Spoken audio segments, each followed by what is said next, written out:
నమస్తే, నేను సూర్య. Welcome to V6 news. ఈరోజు నేను రంగారెడ్డి జిల్లాలోని షాబాద్ మండలం కుర్వగూడ గ్రామంలో అయితే ఉన్నాను.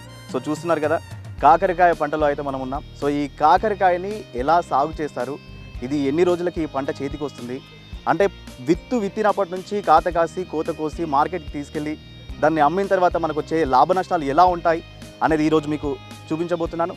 సో మనం ప్రస్తుతం అయితే ఇదంతా శివగారి ఒక ప్రభుత్వ ఉద్యోగి అయినటువంటి శివగారి పొలంలో ఉన్నాం మనం. సో ఆయన ప్రభుత్వ ఉద్యోగం కాదని వ్యవసాయంలోకి ఎలా వచ్చారు, ఎందుకు వచ్చారు, దీనివల్ల అతనికి కలిగిన లాభం ఏంటి, నష్టం ఏంటి, ఎలా ఉంది అనేది ఈరోజు ఆయన మాటల్లోనే విందాం.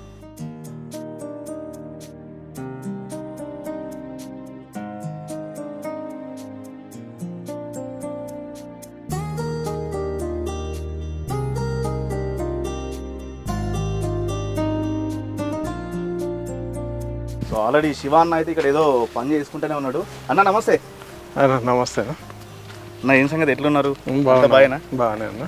అన్న మాట్లాడదాం కాకరకాయ గురించి, ఏంది అసలు ఎట్లా సాగు చేస్తారు ఏంది అనేది మాట్లాడదాం. ముందైతే మీ గురించి 2 ముచ్చట్లు మాట్లాడదాం. ఓకే అన్న, ఎందుకు ప్రభుత్వ ఉద్యోగం కాదనుకొని వ్యవసాయంలోకి వచ్చారు మీరు? అవును, మీరు అసలు ఏం చదువుకున్నారు, ఏం చేస్తున్నారు, ఎట్లా? నేను డిగ్రీ చేసినాను, ఉద్యోగం చేశాను, 16 years చేశాను. ఇందులో జర ప్రాఫిట్ బాగుంటుంది. చిన్నప్పటి నుంచి వ్యవసాయం ఇంట్రెస్ట్ గురించి ఇక్కడ వచ్చాను. ఇప్పుడు ప్రస్తుతం వ్యవసాయం చేస్తున్నా, ఒక 6 ఎకరాలలో చేస్తున్నాను. బాగానే ఉంది. కాకర వేసాను, ప్లస్ ఇంకా 2-3 పంటలు ఉన్నాయి. అవి గిట్ట ఇప్పుడు ప్రస్తుతం అన్ని దిగుబడిలో ఉన్నాయి. ఓకే అన్న, అంటే ఇప్పుడు ప్రాఫిట్ అంటున్నారు. ఇప్పుడు మామూలుగా గవర్నమెంట్ ఉద్యోగం అంటే ఎవరైనా కావాలని కోరుకుంటూనే ఉంటారు. అవును, గవర్నమెంట్ ఉద్యోగం కాదని నేను అంటే ఇట్లా ప్రాఫిట్ వస్తుందని చెప్పేసి కాకర అంటే కాకర అంటే ఇది పసిఫిక్గా ఇదే కాకర అనే ఎందుకు అనుకున్నాము? అంటే కాకర అంటే ఇది ఎప్పుడు మార్కెట్ బాగుంటుంది. మినిమం 30 అబోవ్నే ఉంటుంది. 20 నుంచి 30, 40, 60 వరకు అమ్ముతుంది. రెగ్యులర్ తీస్తాం కాబట్టి మాకు మంచి బెనిఫిట్ ఉంది. రెగ్యులర్ చూద్దాం అన్న, ఫస్ట్ ఒకసారి ఏంది ఎట్లున్నది మీ పొలం అంతా, కాకర ఎట్లా వేసారు చూసి తర్వాత మాట్లాడుకుందాం. మొత్తం చూద్దాం.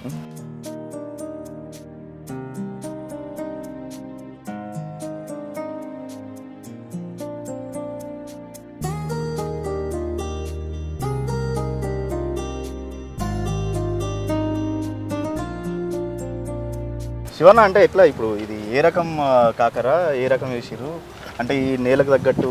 ఈ నేలకు తగ్గట్టు ఒక మంచి కంపెనీ, ప్రముఖ కంపెనీ. నేను ఒక 3 years నుంచి ఇదే సీడ్ వేస్తున్నాను.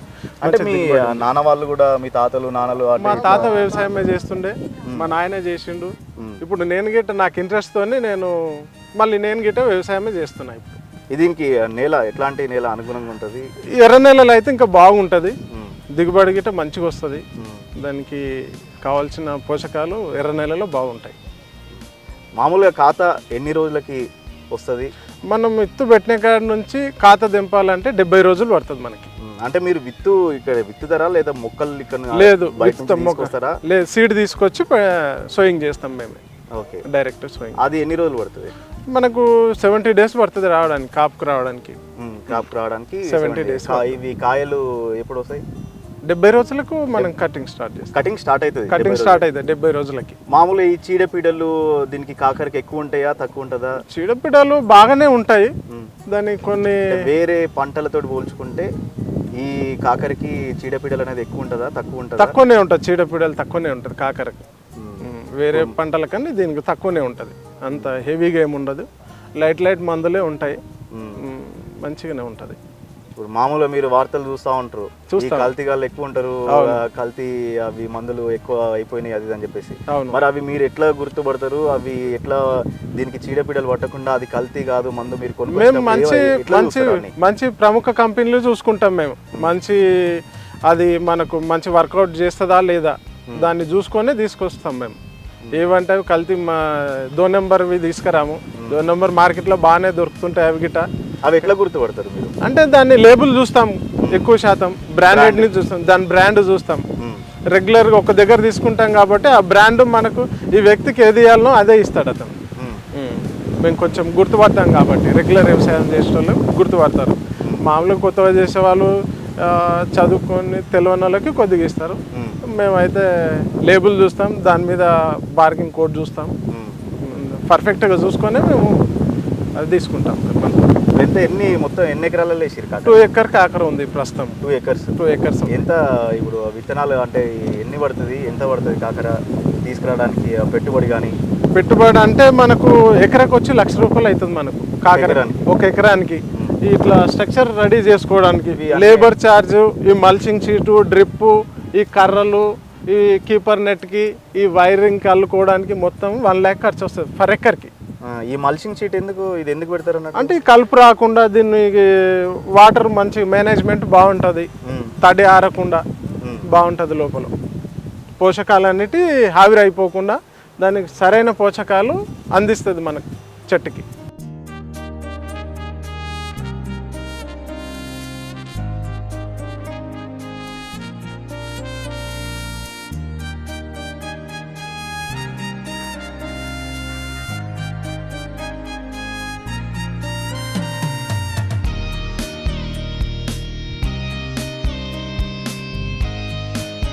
అట్లే మళ్ళీ ఇప్పుడు ఈ మొక్కకు మామూలుగా ఇట్లా డిస్టెన్స్ మెయింటైన్ చేస్తున్నారు కదా, ఇది అంటే పర్టికులర్గా ఇంత డిస్టెన్స్ మెయింటైన్ చేయాలి పర్టికులర్గా అంటే ఇది హెవీగా వస్తుంది కాబట్టి చేను ఫుల్గా ఉండకుండా పైకి పోయేంత వరకు కొంచెం గ్యాప్, గాలి తగిలేటట్టు ఫీటుకు అది మొక్కకు ఫీటున్నర డిస్టెన్స్లో పెడతాం మొక్కకి. ఇప్పుడు అట్లే ఇప్పుడు మీరు ఇందాక చెప్పారు 70 రోజులకు వస్తుంది పంట అని చెప్పి. దీన్ని ఎప్పుడు కటింగ్ స్టార్ట్ చేసినాక ఒక ఎకరానికి మామూలుగా ఎంత వస్తుంది పంట? ఎకరానికి అంటూ వస్తుంది ఒక 4 క్వింటాలు ఈజీగా వస్తుంది ఒకసారి కటింగ్ చేస్తారు. ఒక ఎకరానికా 2 ఎకరాలు? ఎకరానికి. ఒక ఎకరానికి 4 క్వింటాలు వస్తుంది. 4 క్వింటాలు. మరి మార్కెట్కి ఎట్లా పంపిస్తారు మీరు పోతారా లేకపోతే మధ్యవర్తులు ఎవరైనా ఉంటారా? మధ్యవర్తులు ఏం లేదు, మేమే డైరెక్ట్ అమ్మేస్తాం. మార్కెట్కి మేమే డైరెక్ట్ పోతాం. ఎక్కడ ఏ మార్కెట్కి పోతారు? ఇప్పుడు మేము శంషాబాద్, షాద్నగర్ 2 మార్కెట్లు ఉన్నాయి మాకు. ఇక్కడ 2 మార్కెట్లకు మాకు ఫోన్ల మీద ఆర్డర్, ఎక్కువ శాతం ఫోన్ల మీదనే చేస్తాం మేము సేలింగ్. Okay okay. డైరెక్ట్గా అమ్మే విధంగానే చూసుకుంటాం మేము. అది ఎంతకు అమ్ముతారు మామూలుగా? ఇప్పుడు ఒక్కొక్కసారి ఒక్కొక్క రేట్ ఉంటుంది కదా, ఇక అది మార్కెట్ని బట్టి రేటు డిసైడ్ అవుతుంటుంది. అంటే కాలాన్ని బట్టి. ఇప్పుడు మామూలుగా కాకర ఎక్కువగా ఏ కాలంలో మంచిగా వండుతుంది? ఈ టైంలో బాగా వెదర్ని, అంటే సమ్మర్లో కొంచెం తక్కువ దిగుబడి వస్తుంది. ఇప్పుడు వెదర్ని బట్టి గిట్ట వస్తుంది. ఇప్పుడు ఇలా ఈ సమ్మర్లో అయితే డౌన్ స్పీడ్గా వస్తుంటుంది. అంటే ఇప్పుడు ఈ వెదర్ కూల్గా ఉంటే బాగా దిగుబడి బాగా వస్తుంటుంది, ఫ్లవర్ సెట్టింగ్ బాగుంటుంది. ఇట్లా ఇదంతా కొంచెం ఎల్లో వస్తుంది.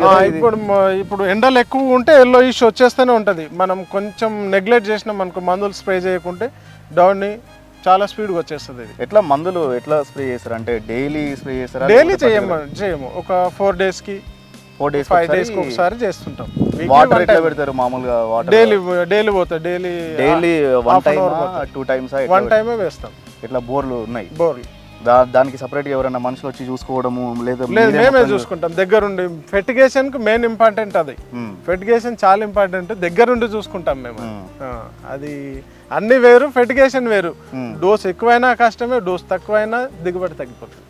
ఇంత కష్టపడతారు, మరి మీరు అనుకున్న రేట్ వస్తుందా? ఎట్లా వస్తుంది? మీరు ఇప్పటివరకు మీరు అనుకున్న రేట్ వచ్చిందా? అనుకున్న రేటే ఉంటుంది. ఎంత పోతుంది అందాదా? కిలోకి ఎంత పోతుంది? 13 నుంచి అబోనే ఉంటుంది. ఇప్పుడు ఒక రైతుకు మంచి ఆదాయం రావాలంటే కాకర ఇప్పుడు పెట్టిన వాళ్ళు కానీ, ఇప్పుడు వీడియో చూస్తున్న వాళ్ళు కానీ, ఇంత ఆదాయం వస్తే అంటే కిలోకి మాకు ఇంత రేట్ వస్తే మాకు గిట్టుబాటు అవుతుంది అనేటట్టు ఎట్లా? ₹40 అవతలనే ఉంటే మనకు మంచి గిట్టుబాటు ఉంటుంది.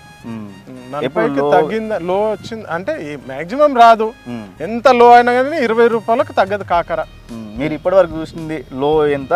మీ హైయెస్ట్ ఎంత ఉంది? నేను లో అంటే ₹20 చూశాను, హై అంటే ₹60 చూశాను. మరి లో వచ్చినప్పుడు ఎట్లనే మరి ఎట్లా? దానికి వ్యత్యాసం ఉంటది. అంత పెట్టుబడి పెడుతున్నారు కదా ఒక ఎకరం మీద. అంటే 20 అంటే ఎప్పుడు 20 ఉండదు, 60 అంటే ఎప్పుడు మార్కెట్ అలాగనే ఉండదు, హెచ్చు తగ్గులు అయితేనే ఉంటది. 1 వీక్ అట్లా ఉంటది, 1 వీక్ ఇటు ఉంటది. ఇక దానికి పోల్చుకోలేము మనం రేట్ల గురించి. ఇది ఇప్పుడు పంట మొత్తం ఎన్ని నెలల్లో వస్తుంది? విత్తుతారు?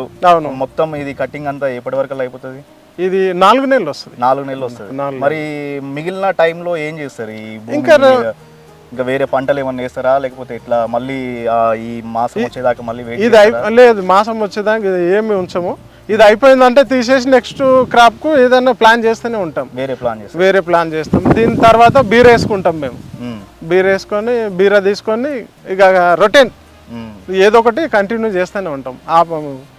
కల్టివేషన్ ఆపం దీంట్లో. శివన్న, ఈ కటింగ్ అనేది మామూలుగా ఎన్ని రోజులకు ఒకసారి కటింగ్ చేస్తారు మీరు? మేము 3 డేస్కి ఒకసారి చేస్తాం కటింగ్.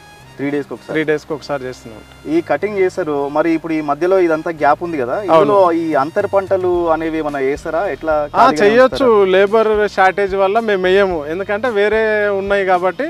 మా క్యాప్సికము ఇంకా బీర ఉంది, లేబర్ షార్టేజ్ ఉంది కాబట్టి అంతర పంటకి వేసుకోవచ్చు. మాది ఎక్స్టెంట్ ఎక్కువ కాబట్టి మేము వేయలేకపోతున్నాం. అంతర పంటలు వేస్తే వాటి వల్ల వీటికి ఏం ప్రాబ్లం అట్లా ఏం ప్రాబ్లం లేదు, చేసుకోవచ్చు. అది గిట్ట అంతర పంట ఇంకా డబల్ వస్తుంటుంది, మనకి ఇన్కమ్ గిట్ట బాగుంటుంది.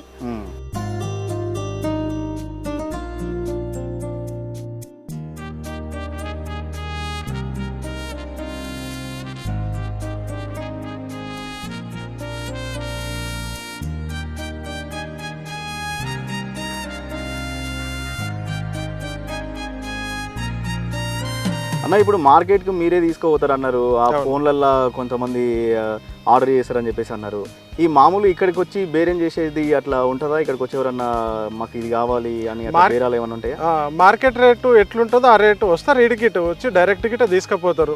ఫోన్లు చేస్తారు, వాళ్ళకి ప్యాకింగ్ చేసి పెడతాము, వాళ్ళకి వీలు ఉన్నప్పుడు వచ్చి తీసుకెళ్తారు. మార్కెట్ రేట్ ఏది ఉంటే అది మేము ఇక్కడ చెప్తాం, ఆ రేట్కు తీసుకెళ్తారు వాళ్ళు వచ్చి. అన్న, ఇప్పుడు దీనికి ఇట్లా కట్టేది ఇది మొత్తం పాకుతుంది కదా, ఇట్లా తీగ ఇట్లా వారుతుంది. ఈ నేల మీద పండే కాకరకి మామూలుగా మన తీగ మీద పారే కాకరకి ఏం డిఫరెన్స్ ఏముంటుంది? అంటే కింద వేసుకుంటే చీడపీడలు ఉంటాయి, మనం అనుకున్నంత దిగుబడి రాదు, పైన లాంగ్ టర్మ్ వస్తుంది. ఇది తొందరగా కింద వేసుకుంటాం కానీ తొందరగా అయిపోతుంది, చీడపీడలు ఉంటాయి, కటింగ్ ఇబ్బంది అవుతుంది. ఇట్లా అనుకున్నట్టు లాంగ్ రాదు, చిన్నగా వస్తుంది. చిన్నగా వస్తాయి నేల మీద అయితే అంత దిగుబడి తక్కువ ఉంటుంది. దీనికి దానికి పోల్చుకుంటే చాలా తేడా ఉంటుంది. ఈ మొత్తం ఈ పందిరి అంతా ఎట్లా వేస్తారు మీరు? ఎన్ని రోజులు పడుతుంది? ఈ టైం అంతా ఎట్లా పడుతుంది? ఈ తీగలు కూడా ఉన్నాయి కదా? అవును. ఈ తీగలు ఎట్లా మీరే వేసుకుంటారా లేకపోతే దీనికి లేబర్ వస్తారా? ఎట్లా? మా లేబరే వేసుకుంటాం, మేము దగ్గర ఉండి మేమే వేసుకుంటాం ఇదంతా.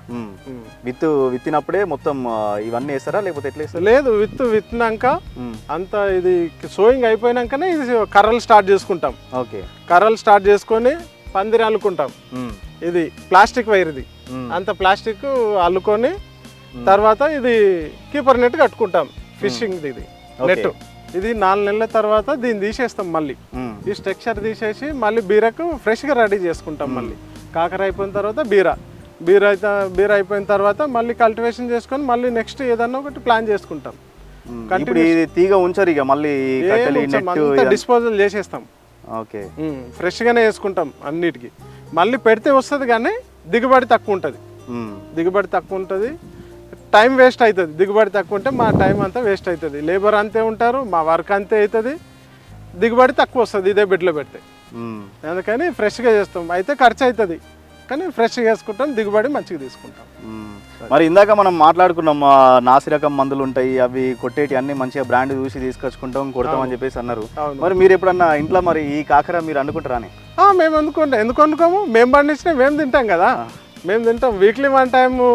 ప్రస్తుతం మా అమ్మకు షుగర్ పేషెంట్, కాకర రెగ్యులర్ జ్యూస్, డయాబెటీస్ కానీ అన్నిటికీ మంచి పని చేస్తుంది. మేము రెగ్యులర్ మా ఇంట్లో జ్యూస్ ఉంటుంది, కాకర జ్యూస్ కంపల్సరీ ఉంటుంది మా ఇంట్లో. మా అమ్మ రెగ్యులర్గా తాగుతారు. అన్న, మరి ఇంత కష్టపడుతున్నారు, గవర్నమెంట్ నుంచి ఎట్లాంటి సహాయం మీకు అందుతుంది? సబ్సిడీలు కానీ ఎలాంటి సహాయం వస్తుంది మీకు గవర్నమెంట్ నుంచి? దీనికైతే మాకు ఇప్పటిదాకా వేసుకున్నది ఒక మల్చింగ్ షీట్ ఇచ్చారు, మిగతా అయితే మా ఓన్ డబ్బులు ఇవన్నీ. పంట అయిపోయినాక సబ్సిడీ లాగా మళ్ళీ మీరు పెట్టిన మందులకు పెట్టిన ఖర్చు మళ్ళీ సబ్సిడీ రావడం అట్లా ఏముండదు? అట్లా ఏముండదు. గవర్నమెంట్ ప్రోత్సాహం అయితే ప్రస్తుతానికి లేదు, ముందు ఇస్తే బాగుంటుంది. ఇంకా రైతులు ఈ యొక్క పంటకు లేదా అసలు ఎట్లా? ఇంకో మేము ఇదే పంటలు చేస్తాం కాబట్టి దీనికైతే ఒక మల్చింగ్ షీట్ ఇచ్చారు. మేము అడిగినాం సబ్సిడీ దీనికి ఏమైనా ఇస్తారా అంటే, ఈ స్ట్రక్చర్లకు లేవు, రాళ్లతో పందిరి వేసుకుంటూ ఉన్నాయని చెప్పారు. అదంటే రాళ్ళ పందిరి వేస్తే కల్టివేషన్ బాగుండదని. ఎందుకు? దానికి దీనికి డిఫరెన్స్ ఏంటి అంటే, దాన్ని దున్నిన దాంట్లోనే ఇదే లైన్ కొట్టాలి, ఆ మాదిరిగానే పెట్టాలి. ఇదైతే డిస్పోజల్ చేసుకొని మంచి కల్టివేషన్ చేసుకొని మంచి పెండలు వేసుకొని మంచి భోజనం, మనకు అనుకూలమైన భోజనం వస్తుంది. అంటే దిగుబడి దాంతో పోల్చుకుంటే ఇదే ఎక్కువ వస్తుంది, దీనికే ఎక్కువ వస్తుంది. బాగా కల్టివేషన్ బాగుంటుంది, ఎరువులు బాగా వేసుకుంటాం, ఎంత వేసుకున్నాలో దానికి సరిపోయినంత పెడతాం. మంచిగా 4 సార్లు ప్లవ్ వేస్తాం, మంచి భోజ కొట్టుకొని బాగా చేసుకుంటాం. అది ఈ మామూలుగా డ్రిప్ ఇరిగేషన్కి సబ్సిడీ ఇస్తారు కానీ గవర్నమెంట్ నుంచి మీకు రాలేదా మరి డ్రిప్ ఇరిగేషన్కి? మాకు ఒకసారి పెట్టుకున్నాము 5 years బ్యాక్ వచ్చింది, మళ్ళీ రాలేదు ఇంకా. అంటే ఒకటేసారి ఇచ్చారు, మళ్ళీ అడగలేదా మరి? అడిగాము, అంటే వచ్చినప్పుడు చెప్తామని అన్నారు. ఇంతవరకు వస్తారు, అప్పుడప్పుడు ఆఫీసర్స్ వస్తారు, కానీ మాకు ఇస్తున్నామని ఎప్పుడు చెప్పలేరు. 5 years బ్యాక్ ఒకసారి ఇచ్చారు. మల్చింగ్ షీట్ అయితే ఈ ఇయర్ ఇచ్చారు, వచ్చింది. ఈసారి మల్చింగ్ షీట్ వచ్చింది. ఈ డ్రిప్ ఇరిగేషన్ అయితే ఎన్ని సంవత్సరాల వరకు ఉంటుంది? ఇప్పుడు ఈ మల్చింగ్ షీట్ అయితే ఎట్లుంటుంది? మల్చింగ్ షీట్ అయితే ఒకసారి వేసుకొని నెక్స్ట్ పంటకి తీసేస్తాం. చినిగిపోతుంటుంది, అది నడుస్తుంటాము, ఖరాబ్ పాడైపోతుంటుంది, తీసేస్తాం, ఒకటేసారికి తీస్తాము. డ్రిప్ ఇరిగేషన్ అయితే ఉంటుంది, మంచి బ్రాండే ఇస్తారు కాబట్టి 3 years వస్తుంది. 3 years తర్వాత బ్లాక్ అయిపోతుంది, హోల్స్ బ్లాక్ అవుతాయి, ఇక దాన్ని రిమూవ్ చేయడమే. ఇంకా ఓకే చేస్తాము. కెమికల్ ఉంటాయి కానీ కెమికల్ తెచ్చి క్లీన్ చేయాలంటారు కానీ మేము చేయం అట్లా. ఒక మొక్కకు వాటర్ పడుతుంది, ఒక మొక్కకు రాకుంటే మాకు ఇబ్బంది అవుతుంది. ఒకసారి రిమూవ్ చేసేస్తాం, క్లోజ్ చేసేసి ఫ్రెష్గా కొత్త వేసుకుంటాం. మళ్ళీ దానికి ఎంత ఖర్చు అవుతుంది? మళ్ళీ వచ్చేసి ఒక 6,000 ఖర్చు వస్తుంది ఎకరానికి. అంటే మేము ఒక పంట వేస్తాము, పర్మనెంట్ వేయము. గవర్నమెంట్ అయితే పర్మనెంట్ ఇస్తుంది, 3 years ఖచ్చితంగా వస్తుంది గవర్నమెంట్ ఇచ్చింది. మేమైతే పేపర్ది వస్తుంది, పేపర్ డ్రిప్ ఉంటుంది, ఒక పంటకే తీసుకుంటాం, రిమూవ్ చేసేస్తాం మళ్ళీ. అన్న ఇప్పుడు ఈ పంట మొత్తం కాకర పంటల లాభం చూసిర్రు, నష్టం కూడా ఎప్పుడన్నా చూసిర్రా? ఎట్లుంటది, ఏంది, దేనివల్ల నష్టం వచ్చింది? నష్టం అంటే దీని నుంచి నష్టం రాలేదు, బీర నుంచి నష్టం వచ్చింది నాకు. 3 ఎకరాలు వేస్తే దానికి ఒక 2 లక్షలు నష్టం వచ్చింది నాకు. తొందర తీయాల్సి వచ్చింది, ఈ కొంచెము వెదర్ సపోర్ట్ చేయక తొందరగా చేను పాడైపోయింది. 2 లక్షలు నష్టం గిట్టు వచ్చింది. లాభం ఉంటుంది, నష్టం గిట్టు ఉంటుంది, 2 విధాలుగా ఉంది ఇలా. దాన్ని కొంచెం టెక్నిక్గా చేయాలి, అంత ఈజీగా నేర్చుకునే పని కాదు వ్యవసాయం. చాలా మంది గురించి మేము కూడా వార్తల్లో చెప్పినాం, చాలా మంది సాఫ్ట్వేర్ ఉద్యోగాలు వదిలేసి ఇప్పుడు మీరే ఒకరికి ఆదర్శంగా ఉన్నారు. ప్రభుత్వ ఉద్యోగం మానేసుకొని మరీ ఇట్లా వ్యవసాయానికి వచ్చిర్రు. కొత్తగా వ్యవసాయానికి రావాలి, మేము కూడా వ్యవసాయం చేస్తాం, మాకు వ్యవసాయం మీద ఇంట్రెస్ట్ ఉంది అనుకునే వాళ్ళకి మీరు ఎలాంటి సజెషన్స్ ఇస్తారు? ఓకే, ఇప్పుడు మనము చేస్తున్నాము, ఈ కాకర గిట్ట మనకు మార్కెట్లో సరిపోవట్లేదు, అయినా మనకు బయటి రాష్ట్రాల నుంచి కాకర వస్తుంది, ఇంకా వేరే పంటలు గిట్ట వస్తున్నాయి. ఇప్పుడు వచ్చే యువ రైతుల గిట్ట చేస్తే బాగుంటుంది. మన స్టేట్లో మనం పండించి మనం చేస్తేనే ఇంకా బాగుంటుంది, అదర్ స్టేట్ల నుంచి తెచ్చుకోకుండా. ఇప్పుడు అదర్ స్టేట్ నుంచి దిగుమతి చాలా అవుతున్నాయి. ఇప్పుడు కర్ణాటక చూసుకొని బెంగళూరు ప్లస్ మహారాష్ట్ర చాలా దిగుబడి వస్తుంది అక్కడి నుంచి. మనం అటు కాకుండా మనము ఇప్పుడు యువ రైతులు ఎవరన్నా వస్తే ఇది వేస్తే బాగుంటుంది, ఇన్ ఫ్యూచర్లో మనకు జనరేషన్ గిట్ట నేర్చుకుంటుంది మనము ఫ్యూచర్లో చేస్తే. మామూలుగా ఇప్పుడు కొత్తగా వచ్చే యువ రైతులకి అట్లాంటి వాళ్ళకి మీరు ఏమన్నా నేర్పించగలుగుతారా? నేర్పించాము ఆల్రెడీ. ఇక్కడ మేము ఒక 20 ఎకరాలు చేస్తున్నారు, మా దగ్గరకు వస్తారు రెగ్యులర్గా, ఎవరో ఒకరు వస్తుంటారు, చూస్తూనే ఉంటారు, నేర్చుకుంటారు. మేము దగ్గరుండి ఒక 20 ఎకరాలు వేయించినాం ఇప్పటికి, ఇదే కాకర 20 ఎకరాలు చేయించినాం. తెలియకుంటే దగ్గరుండి ఇది ఇట్లా చేయాలి అని చూపిస్తాం, మా దగ్గరికి వచ్చి అన్ని నేర్చుకొని గిట్ట పోతున్నారు.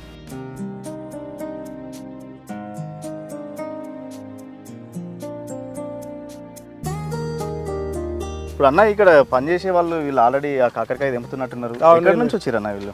వీళ్ళని బయట నుంచి లేబర్ మన దగ్గరనే ఉంటారు. ఇది ఒక నిమిషం, ఇది ఒకసారి చూడొచ్చు మనం. ఆల్రెడీ కాకరలు తెంపిరు. మామూలుగా రోజు ఎన్ని కిలోలు వీళ్ళు తెంపుతారు?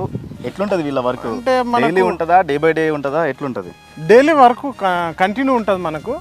అంటే కాకర 3 daysకి ఒకసారి కటింగ్ కాబట్టి కొంచెం ఒకరోజు కాకర, ఒకరోజు బీర, డైలీ క్యాప్సికమ్ ఉంటుంది. ఇంకా 3 కటింగ్స్ రెగ్యులర్ నడుస్తూనే ఉంటాయి. ఇప్పుడు వీళ్ళు పని చేసేటప్పుడు మామూలుగా ఇట్లా ఫుల్ హ్యాండ్స్ షర్ట్ వేసుకుంటా ఉంటారు, అందరిని ఎక్కడ చూసినా చాలా మంది అట్నే వేసుకొని పని చేస్తారు. ఎందుకు ఫుల్ హ్యాండ్స్ షర్ట్? అంటే చేతుల మీద డస్ట్ పడకుండా వాళ్ళకు కొంచెం సేఫ్టీ గురించి, లేడీస్ కదా వాళ్ళ సేఫ్టీ వాళ్ళు చూసుకుంటారు. అంటే వీళ్ళ మరి ఫుడ్ ఉండడానికి ఎట్లా? వీళ్ళు బయట నుంచి వచ్చి అంటున్నారు కదా, వేరే రాష్ట్రం నుంచి, మరి ఎట్లా వీళ్ళది? అంత దగ్గర అకామిడేషన్ మనదే, మన దగ్గరనే ఉంటారు, అంతా ఫుడ్ మనం పెడతాం, మన దగ్గరనే ఉంటారు అందరు. మామూలుగా రోజుకు ఎన్ని కిలోల వరకు వీళ్ళు కట్ చేస్తూ ఉంటారు ఇట్లా కాకర? చేస్తారు, 4 క్వింటాలు చేస్తారు డైలీ. అంటే ఈ కాకర మాత్రం 3 daysకి ఒకసారి 4 క్వింటాలు వెళ్తుంది. అంటే ఇప్పుడు డైలీ అంటే ఇప్పుడు మన దగ్గర ఓన్లీ కాకర కట్ చేయడానికి రోజు మొత్తం పని చేస్తారా మళ్ళీ వేరే పంటల సైడ్ అంటే ఇది హాఫ్ డేలో కంప్లీట్ చేసేస్తారు 4 క్వింటాలు 8 మంది కట్ చేస్తారు కాబట్టి హాఫ్ డేలో కోసేసి వెళ్ళిపోతారు ఇంకో పని చూసుకుంటారు నెక్స్ట్ 3 కటింగ్లు ఉంటాయి బీర్ ఉంటుంది ఇది ఉంటుంది క్యాప్సికమ్ ఉంటుంది మళ్ళీ ఓకే 3 కటింగ్లు ఉంటాయి డైలీ ఇంకా ఈ కటింగ్ ఒకటేనా వీళ్ళు ఇంకా వేరే ఏమైనా పనులు చేస్తారు పనులు చేస్తారు కలుపు తీయడం ఉంటుంది క్యాప్సికమ్ లో స్టేకింగ్ చేయడం ఉంటుంది చాలా పనులు ఉంటాయి ఇందులో అంత ఈజీగా అయిపోవు స్ప్రేలు ఉంటాయి మగపిల్లలు స్ప్రే చేస్తారు ఓకే ఎంతమంది ఉన్నారన్న మొత్తం 8 మంది ఉన్నారు మన దగ్గర ఇప్పుడు అంటే 2 ఎకరాలకు కలిపి 8 మంది పని చేస్తారా లేదు క్యాప్సికమ్ ఒక 3 ఎకరాలు ఉంది బీర 2 ఎకరాలు కాకర 2 ఎకరాలు ఇవన్నీ ఉన్నాయి అన్న మామూలుగా ఇప్పుడు ఈ కాయలు ఒక్కొక్క సైజులో ఉన్నాయి ఇప్పుడు ఏంది ఇవి ఎంత సైజుకి వచ్చినాక కటింగ్ అనేది స్టార్ట్ చేస్తారు అయితే ఈ సైజు రాలేదు ఇంకా ఇగో ఈ సైజు వచ్చింది మనం కటింగ్ చేయడానికి ఈ సైజు వచ్చింది ఓకే ఇది ఈ సైజు మనం కటింగ్ చేయాలి ఓకే ఇదైతే మనకు ఇది సపరేట్ ఏమన్నా మిషన్లు వాడతారా కట్ చేయడానికి మామూలుగా చేతితో తెంపుకుంటాయి చేతితో తెంపేస్తాం మిషన్లు కత్తులు ఏం వాడము ఎంత టైం పట్టొచ్చా ఇప్పుడు మామూలు ఒక ఎకరం ఒక కటింగ్కి ఎంత టైం పట్టొచ్చు ఒక 3 అవర్స్లో 2 ఎకర్స్ కట్ చేస్తారు మనకు 2 ఎకర్స్ ఎంత వస్తుంది మామూలుగా ఎన్ని కిలోల వరకు రావచ్చు 4 క్వింటాలు వస్తుంది 1 ఎకర్కి సో చూసారు కదా మొత్తానికి కాకర సాగు మన శివన్న ఎట్లా చేసిండో ప్రభుత్వ ఉద్యోగం కాదనుకొని మరి ఈ కాకర సాగు మొత్తం కాకర పంట పండించారు సో ఇప్పుడు ఎవరైతే ఈ జనరేషన్లో ఉన్న వాళ్ళు ఇప్పుడు ఎవరైతే వ్యవసాయంలోకి రావాలి మేము కూడా ఒక పంటలు పండించాలి అనుకుంటున్నారో కరెక్ట్ అవగాహనతోటి మాత్రమే రావాలని చెప్పేసి శివన్న చెప్పారు సో నెక్స్ట్ ఇంకో మంచి పంటతోటి మళ్ళీ కలుద్దాం